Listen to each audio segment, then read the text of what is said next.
السلام علیکم. Classic Urdu novels channel پہ آپ سب کو خوش آمدید. آن گوئنگ ناول کی ایپیسوڈ کا یقیناً آپ لوگوں کو شدت سے انتظار ہوگا. تو ایسے ہی ایک آن گوئنگ ناول جس کی اب تک 4 اقساط ہو چکی ہیں اور میں لے آئی ہوں آپ کے لیے ایپیسوڈ نمبر 5. جی ہاں، میں بات کر رہی ہوں ناول تغافل جانا کی. تو چلیں اب بڑھتے ہیں ناول کی اگلی قسط کی طرف. زرد رنگ کی گھیردار فراک میں جس پر گوٹا کناری کا نہایت دیدہ زیب کام کی کشید کاری تھی، پہلے ملیحہ سادگی میں بھی گویا چاندی کی مانند چمک رہی تھی. ہاتھوں میں میچنگ چوڑیوں کے علاوہ کوئی زیور اس نے پہنا نہیں تھا. اس کے پھولوں کے زیور ڈرائیور کی غلطی کی بدولت فلاور شاپ پر ہی رہ گئے تھے. حالانکہ باقی پھول وغیرہ وہ لے آیا تھا، اس وجہ سے اسے دوبارہ بھیجا گیا تھا اور اب وہ انہی پھولوں کے زیور کا انتظار کر رہی تھی. اس نے جسٹ کریم مل کر آنکھوں میں کاجل ڈالا تھا اور پنک لپ بام لگائی تھی. شہد رنگ بالوں کی موٹی چوٹی اس کے سینے پر پڑی تھی جس میں وہ خوبصورتی سے مصنوعی موتی اٹکا رہی تھی. اس کا دوپٹہ بیڈ پر پڑا تھا. فراک کا گلا آگے سے کم تھا لیکن کمر سے تھوڑا ڈیپ تھا جہاں پر 2 جھمکیوں والی ڈوریاں بندھی ہوئی تھیں. اس کا دل سناٹوں کی زد میں بس دھڑک رہا تھا بغیر کسی احساسات کے. وہ خوش نہیں تھی لیکن پرسکون ضرور تھی. اس رشتے میں بابا صاحب کی خوشی شامل تھی اور بابا صاحب کی خوشی کے لیے تو وہ جان بھی قربان کر سکتی تھی. انہی سوچوں میں گم اسے علم بھی نہیں ہو سکا کہ روم کا ڈور کھول کر میر ارزق اندر چلا آیا اور لاک لگا کر اس کی جانب قدم بڑھانے لگا. لیکن جیسے ہی اس کی نظر ملیحہ کے کندھے سے ذرا نیچے پڑی تو گویا وہ سانسیں لینا بھول گیا. چاندی کی طرح دمکتی جلد پر وہ اسٹار کی مانند کالے رنگ کا برت مارک گویا اس کی ساری توجہ اپنی جانب مبذول کر گیا تھا. اب وہ اس کی جانب یوں بڑھ رہا تھا جیسے پانی میں چل رہا ہو. بے خودی کہیں یا بے اختیاری کہ اس نے ہاتھ بڑھا کر اپنی انگلیوں کے پور سے اس نشان کو نرمی سے چھوا ہی تھا کہ کرنٹ سا ان دونوں ہی کے وجود میں دوڑ گیا. ملیحہ اس پرحدت لمس پر تڑپ کے پلٹی اور یوں پلٹنے سے اس کی چوٹی تیزی سے پشت پر جاتی میر ارزق کے گلے پر لگتی ہوئی گئی، یوں کہ موتی کی خراش نے اس کی گردن پر نشان کے ساتھ جلن کا احساس چھوڑ دیا تھا. جبکہ اپنے سامنے میر ارزق کو استادہ دیکھ اس نے لپک کر بیڈ پر پڑا دوپٹہ اٹھایا، خود کو دوپٹے سے کور کرتے غصے میں اس کی جانب دوبارہ پلٹی. شرم لحاظ لگتا ہے بالائے طاق چھوڑا ہے آپ نے. اس طرح بغیر اجازت میرے کمرے میں کیسے آ سکتے ہیں آپ؟ وہ بری طرح سے بھڑکتی اسے بے نقد سنانے لگی، لیکن وہ یوں ہی سرد انداز میں اس کے دل نشین چہرے پر چھائے غصے کی لالی کو دیکھ گویا بت بنا کھڑا رہا. خود پر چھائی لمحے کی بے اختیاری پر وہ دل ہی دل میں خود پر برہم بھی تھا. وہ اس لڑکی سے بس نفرت محسوس کر سکتا تھا. وہ بس اس کا انتقام تھی. وہ کیسے اس بات کو فراموش کر سکتا تھا؟ وہ کیسے اس لڑکی کے سامنے بے بس ہو سکتا تھا؟ دماغ میں سوال اٹھتے ہی اس سے پہلے کہ دل جواب دیتا یا اس کا دل بغاوت کرتا، میر ارزق نے ڈپٹ کر اچھے سے دل کو اپنی نفرت کا باور کروایا اور اب وہ پوری طرح اپنی جان میں لوٹ آیا تھا. جس طرح تم اور تمہاری ماں ہماری زندگیوں میں چلی آئی تھی بغیر کسی کی اجازت کے، بالکل ویسے ہی میں بھی چلا آیا ہوں. میں تو تمہارے کمرے میں گھسا ہوں، اتنا برہم ہو رہی ہو، اور تم اور تمہاری ماں تو ہماری پرسکون زندگی میں داخل ہو کر ہمارا سکھ چین سب لوٹ کر لے گئیں. اس کا کیا؟ چند قدموں کا فاصلہ سمیٹتا اس کے مقابل آتا وہ اس کی کاجل سے لبریز جھیل سی آنکھوں میں جھانکتا اپنے لہجے کی کاٹ سے اس مرتبہ بھی اسے گہرا زخم دے گیا تھا جس سبب اس نے اپنی پھیکی پڑتی رنگت پل میں بحال کی تھی. اس شخص کے سامنے کمزور پڑنا گویا اپنی عزت نفس کچلنے جیسا تھا. جب بھی وہ بھی ڈٹ کر کھڑی ہوئی تھی. میر ارزق سلطان، شاید آپ بھول گئے ہیں کہ آپ سب کی زندگیوں میں اور میری ماں بہت پہلے ہی آ چکی تھیں. خیر مجھے اس بحث میں نہیں پڑنا. آپ یہ پھول مجھے دیں اور جائیں پلیز، مجھے ریڈی ہونا ہے. اس مرتبہ وہ کچھ تحمل کا مظاہرہ کر گئی تھی. جبکہ اس کی بدلتی ٹون پر ارزق نے اس کے دلکش چہرے کی جانب دیکھتے دوسرے ہی لمحے سے ملیحہ کی مرمری کلائی تھامی تو اس کی جرأت پر وہ دنگ رہ گئی. ملیحہ کی کلائی کی گدازیت میر ارزق کو اپنی ہتھیلی میں جذب ہوتی محسوس ہوئی، مگر وہ لاپرواہ بنا اسے تھوڑے فاصلے پر رکھے صوفے پر بٹھاتا خود صوفے کے سامنے رکھی اسٹائلش سی ووڈ ٹیبل پر بیٹھ گیا اور ہاتھ میں پکڑی باسکٹ ملیحہ کے ساتھ صوفے پر ہی رکھ دی. جبکہ وہ اس کی حرکتوں پر حیران اور پریشان شوق ہوتی پل میں تولا اور پل میں ماشا انسان کو دیکھے جا رہی تھی. میر ارزق اب اس کی سمجھ سے باہر ہو رہا تھا. کبھی اتنا سرد ہوتا کہ سانس لینا بھی مشکل ہو جاتا تو کبھی اتنی تپش دیتا کہ وہ موم کی طرح پگھلنے لگتی. اس وقت بھی ملیحہ کے دل کی کیفیت ایسے ہی تھی. وہ قطرہ قطرہ پگھل رہی تھی، جل رہی تھی. وہ اس بے رحم سے جتنا دور جا رہی تھی وہ اتنا ہی اس کے نزدیک تر آ رہا تھا. وہ گویا دوہری اذیت میں مبتلا تھی. تم جب پیدا ہوئی تھی تو میں وہ سب سے پہلا انسان تھا جس نے تمہیں باہوں میں لیا تھا. تمہارا لمس میں نے سب سے پہلے محسوس کیا تھا اور تم نے بھی جس اپنے کا لمس سب سے پہلے محسوس کیا وہ میں ہی تھا. میرا لمس پا کر تمہاری بدصورت چہرے پر نرم مجلی مسکان سے کھل گئی تھی۔ بظاہر خود فراموشی کے انداز میں نرم لہجہ اپنائے اس نے باسکٹ میں سے پھولوں کی بالیاں برآمد کیں تو وہ جو اس کے الفاظ کے سحر میں جکڑی جا رہی تھی پل میں مقابل کا ارادہ بھانپتی گھبرا کر اٹھنے لگی، لیکن اس نے سرعت سے ملیحہ کا بازو پکڑتے اسے واپس بٹھا دیا تھا۔ جب تک میری بات اور میرا کام مکمل نہ ہو جائے یہاں سے ہلنا بھی مت، ورنہ نتائج کی ذمہ دار تم خود ہوگی۔ اس کی آنکھوں میں دیکھ مقابل کا لہجہ بلا کا سرد ہوا تھا، جبکہ آنکھوں میں ایک تنبیہ تھی، جس کے بعد وہ بغیر کوئی مزاحمت کیے خاموش ہو گئی، جانتی جو تھی کہ یہ سرفرا انسان اپنی کہے بغیر جان بخشی نہیں کرنے والا۔ جبکہ وہ دوبارہ سے اپنے کام میں مشغول ہو گیا، اس نے پہلے نرمی سے اس کے کان میں پھولوں کی بالیاں پہنائیں تو اپنی کان کی لو پر میر ارزق کے پوروں کا لمس محسوس کرتے اور گردن پر پڑتی حدت بھری تپش نے گویا ملیحہ سلطان کو سانس روکنے پر مجبور کر دیا تھا، جبکہ دوسری طرف اس نے سلسلہ کلام پھر سے جوڑ دیا۔ تم نے میرا ہاتھ پکڑ کر پہلا قدم اٹھایا تھا۔ اس نے گجرے نکال کر اس کی کلائی میں باری باری پہنائے تو اس کے اس عمل پر ملیحہ سلطان کی جان گویا اس کی کلائی میں سمٹ آئی تھی۔ اس نے تیزی سے اس کی نرم گرفت سے کلائی نکالی تو اس کی چوڑیوں کی کھنک نے ٹھڈرتی خاموشی میں معنی خیزی گھول دی تھی۔ اور جس دن تم پہلی دفعہ اسکول گئی سارا دن بس میرا ہاتھ تھامے رکھا، اور اس دن میں اپنا اتنا اہم ٹیسٹ نہیں دے پایا تھا۔ چاچو نے تمہیں میرے اسکول میں لگوایا ہی اسی وجہ سے تھا کیونکہ تم وہاں کمفرٹیبل تھیں، پھر تم رفتہ رفتہ میری ذمہ داری بنتی گئیں۔ وہ ہلکا سا اس کی جانب جھکایا اور ماتھا پٹی کو اس کے ماتھے پر سیٹ کرتے وہ پیچھے کی ڈوری باندھنے لگا تھا۔ اس کی جانب جھکا وہ اس کے اس قدر نزدیک تھا کہ ملیحہ کا ماتھا اس کی ٹھوری سے ہوا برابر دوری پر اس کی دھڑکنوں میں بھونچال لانے کا سبب بن رہا تھا۔ ملیحہ کی ہتھیلیوں میں پسینہ پھوٹ پڑا تھا، جبکہ چہرے کی رنگت خطرناک حد تک سرخ ہو گئی تھی۔ دوسری طرف وہ ہر شے سے بے نیاز بس اپنی دھن میں بول رہا تھا۔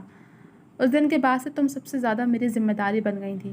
تم اپنا ہر چھوٹا بڑا مسئلہ لے کر میرے پاس آتی تھی۔ تم ہمیشہ سے ساتھ رہے ہیں، تو تم نے کیسے سوچ لیا کہ اب تمہیں میں دور جانے کی اجازت دوں گا؟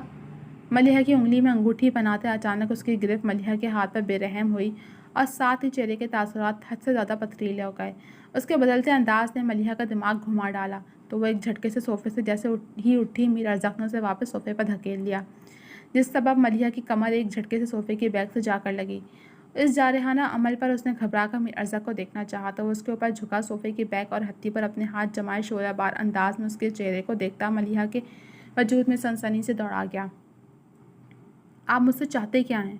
پہلے خود مجھے ٹھکرا دیا اور اب مجھے دھمکا رہے ہیں؟ یا تو آپ پاگل ہو چکے ہیں یا پھر مجھے پاگل کرنا چاہتے ہیں۔ میری نہیں تو بابا صاحب کی عزت کا خیال کر لیں۔ باہر مہمان آنا شروع ہو چکے ہوں گے اور آپ یہاں میرے ساتھ میرے کمرے کو لاک کیے بیٹھے ہیں۔ جانتے ہیں اگر کسی کو اس بات کی بھنک بھی لگی تو کیا انجام ہوگا؟ وہ جیسے عاجز ہی آئی تھی، اوپر سے اسے اب خوف بھی محسوس ہونے لگا تھا۔ اتنا تو اسے علم تھا کہ میر ارزق یہ سب بدلے کے لیے کر رہا ہے، لیکن وہ اس کے جذباتوں سے کھیلتا اسے نڈھال بھی کر رہا تھا۔ ملیحہ سلطان کے اعصاب گویا اس پر چٹکنے لگے تھے، جبکہ اس کی بات سن کر مقابل کی آنکھوں میں شفاف سی چمک اتر آئی۔ ویسے آئیڈیا تم نے اچھا دیا ہے۔ کیسا ہوا اگر میں تمہیں کمرے سے نکلنے ہی نہ دوں اور جب کوئی تمہیں بلانے آئے تو اسے تم میرے ساتھ کمرے میں تنہا ملو؟ وہ گیا اس کے ضبط کا امتحان لینے پر تلا ہوا تھا، جبکہ اس تمام بکواس پر اس کا دل ایک دم سے سکڑ کر پھیلا۔ میر ارزق کی آنکھوں میں عجیب سا جنون تھا، جیسے وہ یہ حد بھی پار کر سکتا ہے۔ اس کے خوبصورت چہرے پر ایسی مسکراہٹ سجی تھی جسے دیکھ ملیحہ کا دل بیٹھا جا رہا تھا۔ پلیز چلے جاؤ یہاں سے، مجھے بخش دو تم۔ وہ ایک دم اپنے دونوں ہاتھ اس کے سامنے جوڑتی پھوٹ پھوٹ کر رونے لگی۔ تو میر ارزق کو نہ جانے کیا ہوا کہ اس نے ملیحہ کے جڑے ہاتھ تھام کر دوسرے ہاتھ سے نرمی کے ساتھ اپنی انگلیوں کے پور سے اس کے آنسو بڑی توجہ سے صاف کیے۔ جا رہا ہوں میں، اتنا رونے کی کیا ضرورت ہے؟ مائیوں کی دلہن تو شرماتی اچھی لگتی ہے۔ اس کی ٹھوری پکڑ کر ملیحہ کا چہرہ اونچا کیے اس کی نم آنکھوں میں دیکھ وہ دوستانہ لب و لہجے میں گویا ہوا اور جس طرح خاموشی سے آیا تھا اسی طرح خاموشی سے چلا گیا۔ یہ شخص انتقام کی آنکھ میں جل رہا ہے اور شاید اپنے اطراف بھی وہ یہی آنکھ دہکانا چاہتا ہے۔ یا اللہ پلیز ان کا دل ہم سب کے لیے نرم کر دو، ان کی ساری غلط فہمیاں دور کر دو، ورنہ ہم ہمارے ساتھ اپنا بھی نقصان کر بیٹھیں گے۔ محبت کی قیمت رسوائی نہیں ہوتی میرے مالک، پلیز مجھے محبت کی ہاتھوں رسوائی سے بچا لینا۔ دونوں ہاتھوں میں چہرہ چھپائے وہ سخت مضطرب اور بے چینی سے ہمیشہ کی طرح اپنے رب سے محو کلام تھی۔ اس کا چین اور سکون سے ایک شخص نے برباد کر دیا تھا۔ وہ دور تھا تو دل اس کی یاد میں تڑپتا تھا اور اب جب وہ آ گیا تو دل گویا خوف سے سہما جا رہا تھا۔ مہمانوں کے آتے ہی رسم کا آغاز اس کی بڑی پھپھو نے کیا تھا، جو اب اس کی ساس بھی بن رہی تھیں۔ وہ چھوٹی کے مقابلے میں خوش گفتار اور کافی نرم طبیعت کی مالک تھیں۔ وہ خود بھی خوش رہتی تھیں اور اپنے اطراف والوں کو بھی خوش رکھتی تھیں۔ یہ محفل خالص عورتوں کی تھی، تو اس طرف کوئی مرد حضرات نہیں تھے۔ وہ سارے گھر کے اندر موجود تھے، جبکہ ساری لڑکیاں ہلہ گلہ کرنے میں مگن تھیں۔ چھوٹی بھابھی کی قسمت کی طرح ان کی بیٹی کی قسمت بھی بہترین ہی نکلی۔ وہ میرا اتنا پیارا بھائی اڑا لے گئی اور تم نے میرے بھانجے پر قبضہ جما لیا۔ اس کے پاس بیٹھی چھوٹی نے اپنی زبان کے جوہر دکھائے تو ملیحہ نے غصے میں جبڑے بھینچے تھے۔ وہ یوں ہی ہر مرتبہ اپنی زبان کی تیز دھار سے انہیں زخم لگاتی تھیں۔ سب نے منور اور میر بخت کے رشتے کو دل سے قبول کیا تھا، لیکن چھوٹی کو تو گویا خدا واسطے کا بیر تھا منورہ اور ان کی بچیوں سے۔ شروع میں ملیحہ ان کی باتیں سن کر گھبرا جاتی تھی، پھر آہستہ آہستہ گھبراہٹ کی جگہ غصے نے لے لی، اور ایک وقت وہ بھی آیا جب اس نے انہیں ان کی طنزیہ گفتگو کے جواب دینا شروع کر دیے، جیسے اس وقت بھی ان کی کہی بات نے اس کا ضبط چھلکایا تھا۔ آپ کی بیٹی نے تو خوب کوشش کی تھی ابان کو اپنی جانب مائل کرنے کی، لیکن میری قسمت میری ماں کی طرح اچھی تھی، جو ابان میری قسمت میں لکھ دیے گئے۔ نیت صاف ہو تو منزل خود ہی چل کر آتی ہے۔ ہماری نیتیں ہمیشہ کے لیے صاف ہی رہی ہیں، جب یہ بہترین ہی ہمارے حصے میں آیا ہے۔ جواباً اس نے بھی مسکرا کر ٹھنڈے انداز میں ان کی بولتی اچھے سے بند کی، تو وہ اسے کینہ توز نظروں سے دیکھنے لگیں۔ چھوٹی جلدی سے رسم کرو بھائی، سب نے باری باری رسم کرنی ہے، وقت کم ہے۔ بڑی نے انہیں ٹوکا تو وہ دل ہی دل میں انہیں بھی سناتی بظاہر مسکرا کر رسم کرنے لگی تھیں۔ انہیں منور اور ان کی بیٹیوں کو لے کر ان کا اس قدر التفات ایک آنکھ نہیں پسند تھا، مگر وہ ان کی پابند نہیں تھیں۔ وہ ہر رشتے کو خوش اسلوبی سے لے کر چلتی تھیں۔ کچھ شروع سے انہیں منور سے دلی لگاؤ بھی تھا۔ وہ بچوں سے شروع سے پیار کرتی تھیں، لیکن بھائی کے جانے کے بعد اس پیار اور خیال میں اضافہ ہی ہوا تھا، جو چھوٹی کو ناگوار گزرتا تھا، مگر وہ انہیں کچھ کہہ نہیں سکتی تھیں۔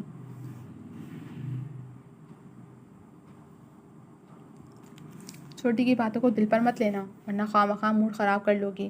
انہیں عادت ہے رنگ میں بھنگ ڈالنے کی۔ منور سلطان کی رسم کرنے کی باری آئی تو انہوں نے پیار سے اس کے بازو پر ہلدی لگاتے نرمی سے اسے سمجھایا، تو وہ دھیما سا مسکرائی تھی۔ میں انہی کا خون ہوں اور ان کو انہی کے انداز میں جواب دینا جانتی ہوں۔ میں منور سلطان نہیں جو ہنس کر ہر بات پی جائے۔ میں منہ توڑنا بھی جانتی ہوں اور منہ توڑ جواب دینا بھی۔ اس نے گویا بات ہی ختم کر ڈالی تھی۔ منور سلطان نے اس کا منہ میٹھا کروا کر اس کے سر پر پیسے مارے اور ملیحہ کے سر پر ہاتھ رکھ کر اٹھ کھڑی ہوئیں، تو سرور سلطان نے ان کی جگہ سنبھال لی تھی۔ انہوں نے سب سے پہلے اسے لپٹا کر پیار دیا تھا۔ کچھ خواہشیں ادھوری رہ جاتی ہیں۔ اس کے منہ میٹھا کرتے ان کا لہجہ کسی احساس کے تلے بوجھل ہو کر بھیگا، تو ملیحہ نے لب بھینچ لیے تھے۔ وہ اچھے سے جانتی تھی کہ ان کی خواہش کیا تھی۔ واقعی کچھ خواہشات ادھوری رہ جائیں تو ہی اچھا ہے، ورنہ بڑی تباہی آتی ہے۔ وہ یہ بات بس سوچ ہی سکی تھی، کچھ بھی بول کر وہ اپنی بڑی ماں کو تکلیف نہیں دینا چاہتی تھی۔ سچ اب کیا آپ کتنی حسین لگ رہی ہیں۔ قنوہ اس کے قریب ہو کر بیٹھی اور اس کے گلابی گال کو شدت سے چوم گئی، تو اس کے بچکانہ انداز پر وہ مسکرا دی۔ لیمن کلر کی شارٹ فراک پر چوڑیدار پاجامہ پہنے، گرن لگے دوپٹے کے ساتھ، ہاتھوں اور کان میں پھولوں کا زیور پہنے وہ خود بھی بہت پیاری لگ رہی تھی۔ خود کو دیکھا تھا آئینے میں؟ ملیحہ نے اس کی ڈھوری پکڑ کر شرارت بھرے انداز سے پوچھا، تو وہ کھلکھلا اٹھی۔ آئینے دیکھنے کی ضرورت ہی پیش نہیں آئی، سبھی کہہ رہے ہیں کہ میں بہت پیاری لگ رہی ہوں۔ گردن اکڑا کر وہ بچوں کی طرح اترائی، تو ملیحہ نے پیار سے اس کا گال نوچ لیا۔ ہائے آپی، اس نے جھٹ سرخ پڑتے گال کو سہلایا تھا۔ ایک تو تمہاری جلد ایسی ہے کہ فوراً ہی نشان پڑ جاتا ہے۔ اس کا ہاتھ ہٹا کر اب خود اس طرح سرخ ہوئی جگہ کو نرمی سے سہلا رہی تھی۔ درد بھی ہوتا ہے۔ وہ مصنوعی ناراضگی سے بولی تو وہ اپنی نازک سی بہن کو پیار بھری نظروں سے دیکھ کر رہ گئی۔ رسم ختم ہوئی تو قنوہ اور باقی کزنز لڑکیوں نے لڈی ڈالی تھی اور پھر سب نے مل کر ڈانس کیا تھا۔ اس ہلے گلے کے بعد کھانا سرو ہونے لگا۔ باربیکیو سے انصاف کرتے سب ہلکی پھلکی باتوں میں مصروف ہو گئے تھے، جب بڑی پھپھو نے اپنا فون اسے تھمایا۔ یہ کیا ہے پھپھو؟ ہاتھ میں پکڑے فون کو دیکھ وہ حیران ہوئی تھی۔ ارے بھائی موبائل ہے اور اس کی دوسری طرف میرا بیٹا ہے، تو پلیز بس 5 منٹ کے لیے اس سے بات کر لو تم۔ ان کے منت بھرے اسرار پر وہ انہیں دیکھتی ایک دم ہنس پڑی۔ ہنسی کیوں؟ وہ حیرانگی سے پوچھنے لگی۔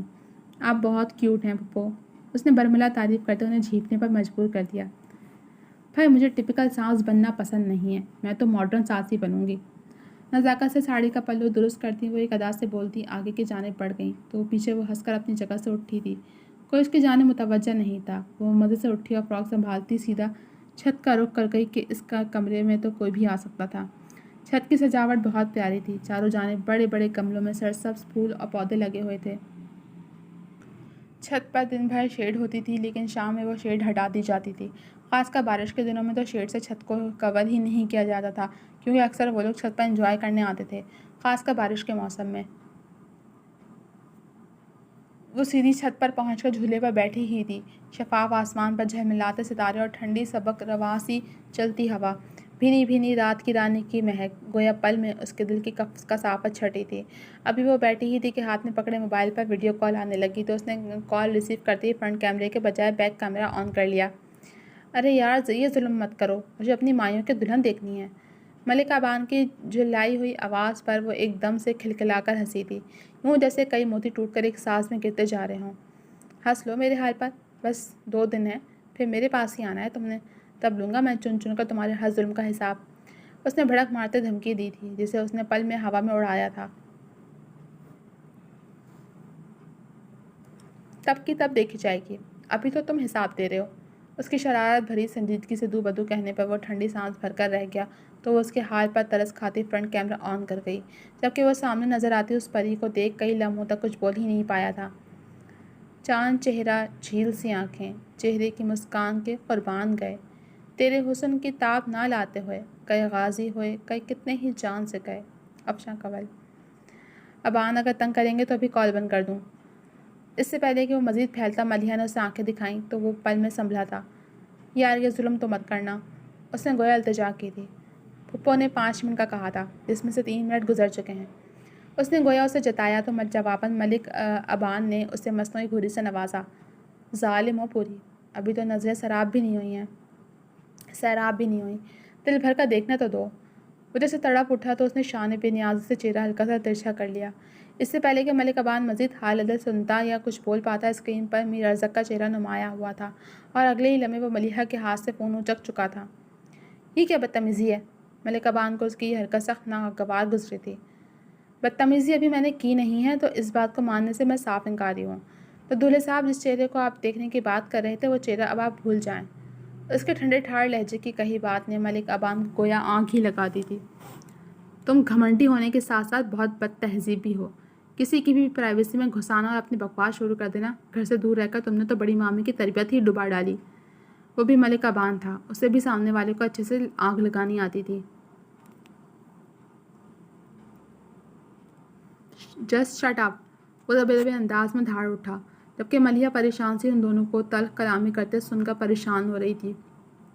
یو شٹ اپ، جواباً وہ بھی بری طرح دھاڑا تھا۔ اس سے پہلے کہ بات مزید بڑھ جاتی، ملیحہ نے جھپٹ کر موبائل اس کے ہاتھ سے اچک لیا۔ ملی، پریشان نہیں ہونا، میں ابھی ماموں کی جان سے بات کرتا ہوں۔ اس کے اڑے رنگ پریشان چہرے کو دیکھ اسے نرمی سے تسلی دیتا وہ فون کال کاٹ گیا تو ملیحہ اسے اگنور کیے وہاں سے جانے لگی کہ میر ارزق نے اس کا ہاتھ پکڑنا چاہا ہی تھا کہ وہ اس کے ہاتھ کو بری طرح جھڑک گئی۔ Don't you dare to touch me, نفرت انگیز لہجے میں کہتے اس نے میر ارزق کو انگے شہادت دکھائی تھی۔ اپنی لمٹس میں رہو، مجھے چھونے کا حق میں نے کسی کو نہیں دیا ہے، تو اب مجھے ہاتھ مت لگانا ورنہ میں تمہارا منہ توڑ دوں گی۔ وہ غصے میں بھڑکتی اسے اچھے سے تنبیہ کرتے بھاگنے کے انداز میں وہاں سے نکلی تھی۔ چینج کر کے نم بالوں میں انگلیاں چلاتے وہ ڈریسنگ روم سے نکلا ہی تھا کہ ملازم بابا صاحب کا پیغام لیے چلا آیا۔ میر بخش سلطان اسے اسٹڈی میں بلا رہے تھے۔ یعنی ان کے بھانجے نے شکایت کر ڈالی ہے۔ وہ پریشان ہونے کے بجائے الٹا خوش ہو رہا تھا۔ بلیک شرٹ، ٹراؤزر پر سلیپر پہنے وہ خود پر بے دری کلون کا چھڑکاؤ کرتا وہ روم سے باہر نکل آیا۔ اب اس کا رخ نیچے کی جانب تھا، جہاں بابا صاحب نے اپنی جوانی کے زمانے میں اسٹڈی بنوائی تھی۔ وہاں انواع اقسام کی کتب موجود تھیں، جس سے تقریباً سبھی فیض یاب ہوتے رہتے تھے۔ وہ اسٹڈی کے سامنے کھڑا ہو کر ڈور کو ہلکا سا ٹیپ کرتا نوب گھما کر اندر داخل ہوا تو ٹھٹک گیا۔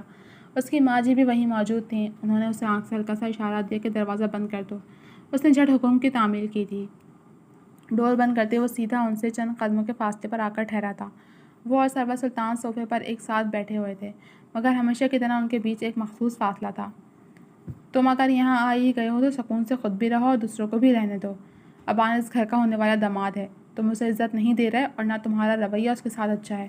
دوسری بات، انہوں نے اس کے بولنے سے پہلے ہاتھ اٹھا کر اسے چپ رہنے کا اشارہ دیا۔ ملیحہ ابان کی منگیتر ہی نہیں ہونے والی بیوی بھی ہے۔ وہ اسے بات کرے، اس سے ملنے جائے یا اسے کہیں لے کر جائے، کسی کو اس چیز میں مداخلت کرنے کی اجازت نہیں۔ میں ملی کا باپ ہوں اور اسی حق سے میں نے ابان کو ملیحہ کے سارے حق سونپ دیے ہیں۔ وہ ایک ذمہ دار اور فرمانبردار اولاد ہے، ایسی اولاد جو ماں باپ کا فخر ہوتی ہے، باروب انداز میں کہتے ہوئے آخر میں اسے اچھے سے جتا گئے تھے کہ وہ تم سے بہتر اور قابل عزت ہے، جبکہ وہ جبڑے بھینچتا ان کی بات سنتے اپنی ماں کو شکایتی نظروں سے دیکھ رہا تھا۔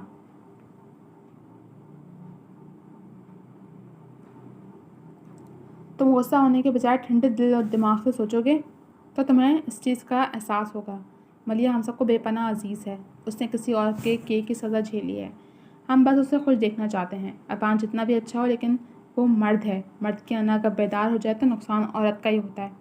سو کوشش کرو کہ ان کے معاملات میں مت بولو۔ میں نہیں چاہتی کہ تمہاری وجہ سے ملیحہ کو اب کوئی بھی رنج ملے، کیونکہ اس مرتبہ تم نے اگر کچھ غلط کیا تو میں تمہیں کبھی معاف نہیں کروں گی۔ وہ اسے کیا باور کروانا چاہ رہی تھی وہ اچھے سے سمجھ رہا تھا، جبکہ مکمل خاموشی سے بس ان دونوں کو دیکھے گیا۔ بابا صاحب اور ان کے درمیان کوئی بانڈنگ نہیں محسوس ہوتی تھی۔ ہاں، وہ جب منور سلطان کے ساتھ ہوتے تو ان کے درمیان کی ہم آہنگی دیکھنے والے کو صاف پتہ چلتی تھی۔ اس وقت بھی بظاہر وہ ایک دوسرے کے ساتھ بیٹھے ایک ہی بات پر اسے سرزنش کر رہے تھے، لیکن ان کا آپسی تعلق نہ ہونے کے برابر لگتا تھا۔ میر ازک کے اندر پھر سے وہی آنکھ جلنے لگی جو اس کے ساتھ ساتھ آس پاس کے لوگوں کو بھی اپنے لپیٹے میں لینے کے در پہ تھی۔ چلو جاؤ، تم اب جا کر آرام کرو، رات کافی ہو چکی ہے۔ اس مرتبہ ان کا لہجہ نرم ممتا کی چاشنی سے پر تھا، جبکہ میر ازک ان کی نرم مسکراہٹ کے جواب میں مسکرا بھی نہیں سکا تھا، بلکہ خاموش نظر بابا صاحب پر ڈالی تھی جو کتاب کھول کر اس کے مطالعے میں گم ہو چکے تھے۔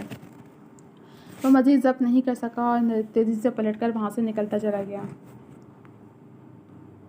مجھے اس کے تیور کچھ ٹھیک نہیں لگ رہے ہیں ثروت، میری بچی نے پہلے بھی آپ کے بیٹے کی وجہ سے بہت دکھ برداشت کیے ہیں، اسے آپ اچھے سے سمجھا دیں کہ ابان اور ملیحہ سے دور ہی رہے۔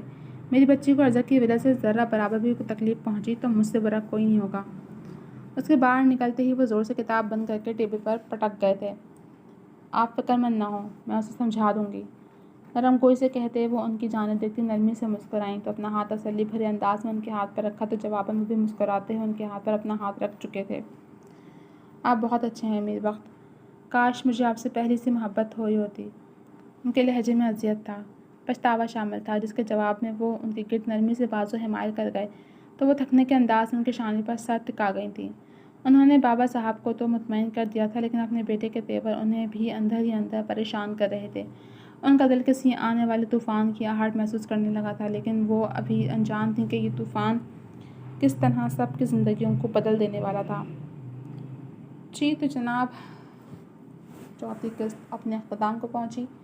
کیسی لگی آپ کو یہ ایپیسوڈ؟ کیا لگتا ہے کہ کیا ہونے والا ہے؟ کمنٹ سیکشن میں اپنی رائے کا اظہار ضرور کیجیے گا۔ جب ملوں گی اگلے ایپیسوڈ کے ساتھ، تب تک کے لیے اجازت دیجیے۔ جانے سے پہلے ہمارے چینل کو سبسکرائب کر دیجیے، ویڈیو کو لائک کر دیجیے، بیل آئیکن کو پریس کر دیجیے۔ اللہ حافظ۔